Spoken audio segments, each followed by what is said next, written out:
Leonardo marchait lentement dans le couloir silencieux de son appartement luxueux, chaque pas résonnant, comme si le vide autour de lui tenait à lui rappeler tout ce qui manquait à sa vie. La vue panoramique sur la ville brillait de l'autre côté des immenses baies vitrées. Immeubles élevés, voitures qui passaient, gens qui couraient vers leur destination. Il avait tout ce que n'importe qui considérerait comme parfait. Un penthouse valant des millions, des voitures de luxe, une entreprise qui croissait chaque année et un nom qui ouvrait toutes les portes. Mais aucune de ces réussites ne comblait le vide qui grandissait en lui depuis qu'il avait perdu sa mère. Il se sentait entouré de monde, mais seul en même temps, comme si tous n'étaient que des ombres attirées uniquement par l'éclat de son argent, jamais par ce qu'il était vraiment.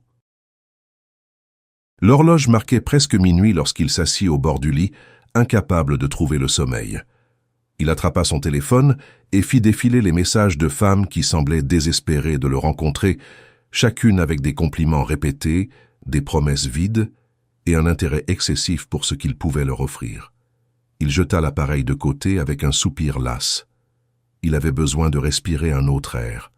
Il avait besoin de ressentir quelque chose de vrai. C'est alors qu'une idée folle naquit dans son esprit. Une idée qui allait tout changer. Leonardo descendit jusqu'à son dressing et passa en revue les costumes parfaitement alignés, tous taillés sur mesure par les plus grands tailleurs. Il les ignora. Il ouvrit un tiroir caché où il rangeait de vieux vêtements qu'il portait rarement. Il prit un t-shirt usé et un jean déchiré. Quand il se regarda dans le miroir, il vit un homme différent. Pas l'homme d'affaires impeccable, mais quelqu'un de normal, quelqu'un d'invisible pour le monde riche qu'il fréquentait. Ce n'était toujours pas suffisant. Il descendit à la cave et trouva des cartons oubliés contenant de vieux objets. Parmi eux, des bottes usées et un sac à dos déchiré. Il ébouriffa ses cheveux jusqu'à ressembler à quelqu'un qui avait dormi dans la rue. Il faillit rire de ce qu'il était en train de faire, mais il y avait une gravité dans sa poitrine.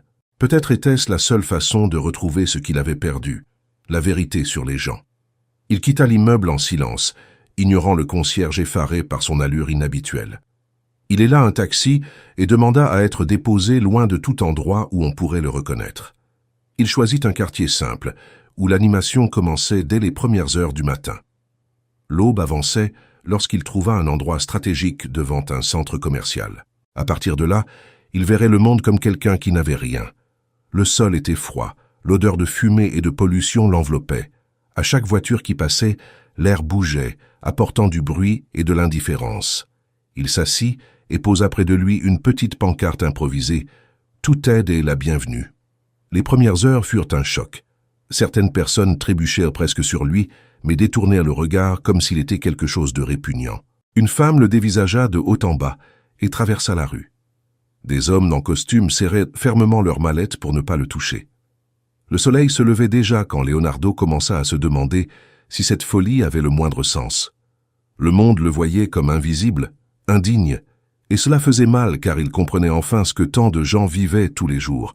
Quand l'horloge marqua 8 heures, le flux s'intensifia. Travailleurs pressés, étudiants, vendeuses chargées de sacs, tous suivant leur chemin. C'est alors qu'elle apparut. Laetitia courait, le souffle court, essayant de ne pas être en retard. Elle portait des vêtements simples mais propres et bien entretenus. Un sac lourd pesait sur son épaule et ses cheveux étaient attachés en un chignon improvisé qui trahissait la hâte de quelqu'un qui n'a pas de temps à perdre. Elle passa devant Leonardo sans s'arrêter, mais quelque chose la fit stopper. Elle revint sur ses pas, se pencha, et ses yeux rencontrèrent les siens. Il y avait de l'inquiétude dans son regard. Pas de pitié, pas de jugement. Une inquiétude sincère. « Vous allez bien? Vous voulez un peu d'eau ou quelque chose à manger ?» demanda-t-elle avec une sincérité que Leonardo n'avait jamais reçue d'inconnu. Il tenta de garder une voix faible pour maintenir le rôle qu'il s'était donné. Il dit qu'il n'avait nulle part où dormir et qu'il avait faim. Laetitia ouvrit son sac et en sortit quelques billets froissés qu'elle lui tendit sans hésiter. « Ce n'est pas beaucoup, mais ça suffira pour un pain. Je n'aime pas voir quelqu'un souffrir, » expliqua-t-elle simplement. Il tenta de refuser, mais elle insista. « Parfois, il faut savoir accepter l'aide, » dit-elle avec un petit sourire chaleureux. Quand elle s'éloigna pour reprendre son chemin, Leonardo resta à regarder le billet dans ses mains, la poitrine serrée. Cette femme ne le connaissait pas. Elle n'imaginait pas qui il était vraiment. Et pourtant, elle lui avait offert plus d'humanité que tous ceux qui prétendaient l'aimer. Leonardo acheta un pain, pas par faim. C'était la valeur symbolique de son geste qui le touchait. Il revint au même endroit le lendemain, désormais impatient de la revoir. Laetitia passa de nouveau, toujours en courant, mais cette fois préparée. Elle sortit un sandwich de son sac et le lui tendit. « Je me suis souvenu de vous », dit-elle avec un sourire timide mais doux. Ils parlèrent un peu. Elle lui demanda son passé et lui donna des idées pour trouver du travail.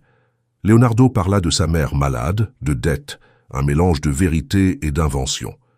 Laetitia écoutait attentivement, comme si chaque mot comptait. À la fin de sa journée, elle revint tranquillement et s'assit à côté de lui. Elle raconta qu'elle travaillait comme femme de ménage, dans l'immeuble commercial juste à côté, qu'elle s'occupait de sa mère malade et qu'elle avait un petit garçon, Pedrinho, plein d'énergie. « La vie n'est pas facile, mais j'essaie de faire de mon mieux avec ce que j'ai, » dit-elle en regardant l'horizon, comme quelqu'un qui porte le monde sur ses épaules et trouve encore la force de sourire. Leonardo se sentit minuscule face à la grandeur d'âme de cette femme. Une femme qui avait si peu mais qui débordait de générosité et de lumière. Ils parlèrent pendant des heures, et quand elle partit, le vide revint, mais différent. Désormais, il y avait le désir de la revoir. Il rentra chez lui, ôta ses vêtements sales et se regarda dans le miroir. Qui était vraiment Leonardo? L'homme d'affaires ou l'homme qui avait trouvé de l'espoir aux côtés d'une femme ordinaire? Il dormit peu, pensant à elle. Le troisième jour, Laetitia apporta une gamelle. « De la vraie nourriture, ça fait du bien au corps et à l'âme, » dit-elle en souriant. Leonardo fut surpris par son dévouement. Personne n'avait préparé quelque chose avec autant de soin pour lui depuis la mort de sa mère. Il voulut lui poser 1000 questions, voulut tout lui révéler, mais la peur du rejet fut plus forte. Pendant qu'ils mangeaient ensemble, Laetitia confia qu'elle rêvait de reprendre ses études, qu'elle voulait devenir infirmière, aider les gens, mais qu'elle avait dû abandonner pour s'occuper de ceux qu'elle aimait. Elle parlait avec tristesse, mais aussi avec fierté. « On ne peut pas abandonner ce qui compte vraiment », conclut-elle. Leonardo observait chaque détail, ses yeux fatigués mais lumineux, la fermeté dans sa voix, la tendresse avec laquelle elle prenait soin de tout autour d'elle. Peu à peu, il comprit qu'il ressentait quelque chose de dangereux, quelque chose d'intense, un amour qu'il n'avait jamais connu. Et ce fut précisément à cet instant, quand il prit conscience de cet amour, que le destin décida d'intervenir cruellement. Une voiture de luxe se gara tout près. Un homme élégant en descendit et marcha jusqu'à eux. C'était Rodrigo, son associé et ami de longue date. En le reconnaissant immédiatement, Rodrigo écarquilla les yeux. « Mec, qu'est-ce que tu fous habillé comme ça ?» lança-t-il fort sans mesurer la bombe qu'il venait de déclencher. Laetitia, perplexe, regarda l'un puis l'autre. Rodrigo tenta encore rattraper le coup. « C'est une nouvelle campagne de l'entreprise, un projet secret ?» Leonardo le supplia du regard, mais il était trop tard. Rodrigo éclata de rire en lui tapant dans le dos. Qui l'aurait cru? Leonardo Mendes qui joue au SDF? Toi seul peux inventer des trucs pareils. Rodrigo regardait Leonardo comme si c'était juste une situation comique. Mais Leonardo sentit son cœur s'effondrer. Le sourire de Laetitia s'éteignit aussitôt, comme une bougie soufflée par le vent. Ses yeux firent rapidement le lien. Les vêtements usés, les histoires de souffrance, l'homme qui se tenait maintenant devant elle, révélé comme quelqu'un de totalement différent. Elle se leva lentement, le visage marqué par la déception, avant même d'avoir prononcé un mot. Rodrigo comprit trop tard la gravité de la situation et tenta d'atténuer. « Désolé, je ne savais pas que tu étais avec une amie, Léo. » Mais rien ne pouvait réparer les dégâts. Leonardo tenta de se lever, mais ses jambes semblaient faibles. « Laetitia, attends, je peux t'expliquer. » Elle recula d'un pas. « Expliquer quoi? Que tout était un mensonge. Que ma sollicitude, mes efforts, mon temps, tout ça a été gaspillé pour quelqu'un qui s'amusait avec ma bonne volonté. » Sa voix tremblait, mais restait ferme. Leonardo tendit la main comme s'il pouvait arrêter cette douleur de se répandre. « Ce n'était pas un jeu, jamais. Je voulais juste être aimé, compléta-t-elle avec indignation. Et pour ça, tu as décidé de mentir à quelqu'un qui sait vraiment ce que signifie le mot amour. » Rodrigo fit quelques pas en arrière, comprenant qu'il n'avait plus sa place dans cette conversation. Leonardo inspira profondément, cherchant les mots justes. « J'ai tout fait de travers. J'étais perdu. Tu as été la seule personne à vraiment voir qui je suis à l'intérieur. » Laetitia essuya rapidement ses larmes, comme si elle refusait de les laisser couler pour quelque chose qui ne le méritait pas. « J'ai vu quelqu'un qui n'existe pas. L'homme que je croyais que tu étais n'était qu'une histoire inventée. » Elle recula encore de quelques pas, la douleur se muant en résolution. « Tu m'as fait croire que tu étais au fond du trou, que tu avais besoin d'aide. J'ai ouvert mon cœur parce que je pensais que tu méritais quelqu'un à tes côtés. Mais toi, tu avais déjà tout. Tu avais assez pour ignorer la souffrance de ceux qui en ont vraiment besoin. Laetitia, s'il te plaît, ne dis plus rien. Je n'ai plus rien à entendre de toi aujourd'hui. » Et sur ces mots, elle tourna les talons et partit. Leonardo sentit le sol se dérober sous ses pieds. Rodrigo posa une main sur son épaule en silence. Il n'y avait aucun réconfort possible. Les jours suivants, Leonardo tenta d'appeler, d'envoyer des messages, de la retrouver au même endroit, mais Laetitia l'ignorait simplement. Son monde redevint gris, peut-être même pire qu'avant, car désormais il savait exactement ce qu'il perdait. Marina, sa gouvernante, observait tout avec un regard attentif et maternel. Si monsieur aime cette jeune femme, il ne faut pas abandonner. Mais il ne faut pas non plus forcer les choses. La confiance ne s'achète pas, elle se gagne. Il réfléchit des jours et des nuits. Il devait montrer, pas seulement parler. Il devait prouver qu'il ne voulait pas changer sa vie avec de l'argent, mais avec présence, respect, amour véritable. Et puis, il prit son courage à deux mains. Un samedi matin, il se rendit jusqu'à l'immeuble modeste où vivait Laetitia. Il monta les escaliers, le cœur battant la chamade. Laetitia ouvrit la porte, surprise, et son visage se ferma immédiatement. « Leonardo, je ne veux pas parler. »« Je sais. Je ne viens pas demander quoi que ce soit aujourd'hui. Je viens demander une chance de devenir digne de me tenir devant toi et ton fils. » La mention de Pedrinho la fit respirer profondément. « Tu lui as fait créer des attentes. Il a demandé après toi tous ces jours. » Leonardo reçut le coup avec une profonde culpabilité. « Je sais, et je sais que c'est une partie du problème. Je veux tout réparer. » Avant qu'elle ne puisse répondre, une petite voix d'enfant retentit depuis le couloir.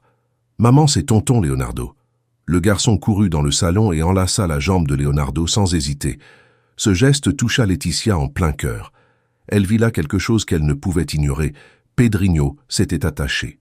Leonardo s'agenouilla pour se mettre à la hauteur de l'enfant. « Pardon de ne pas être venu plus tôt.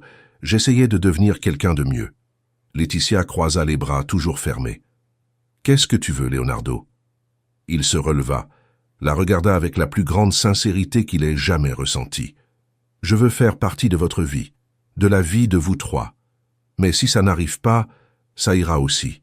Ce que je ne peux pas, c'est continuer, sans au moins avoir essayé. » Elle respira profondément. Le silence dura de longues secondes, puis elle finit par parler. « Une chance, une seule. Et si tu mens encore, si tu essaies de m'acheter, si tu te comportes comme si tu valais mieux que moi, tu disparais de ma vie pour toujours. » Leonardo hocha la tête, les larmes aux yeux. « Je te promets que je ne te décevrai plus jamais. » À partir de ce jour, tout changea. Leonardo venait rendre visite à la famille tous les week-ends. Il aidait Laetitia à préparer le repas, jouait avec Pedrinho sur la place, regardait la télévision avec Donna Isabel pendant qu'elle racontait de vieilles histoires. Il apprit que les meilleurs moments ne nécessitaient aucun luxe, seulement une présence sincère. Laetitia commença à voir que cet homme changeait vraiment. Ce n'était plus le millionnaire arrogant qui se croyait en droit de tester l'amour des gens.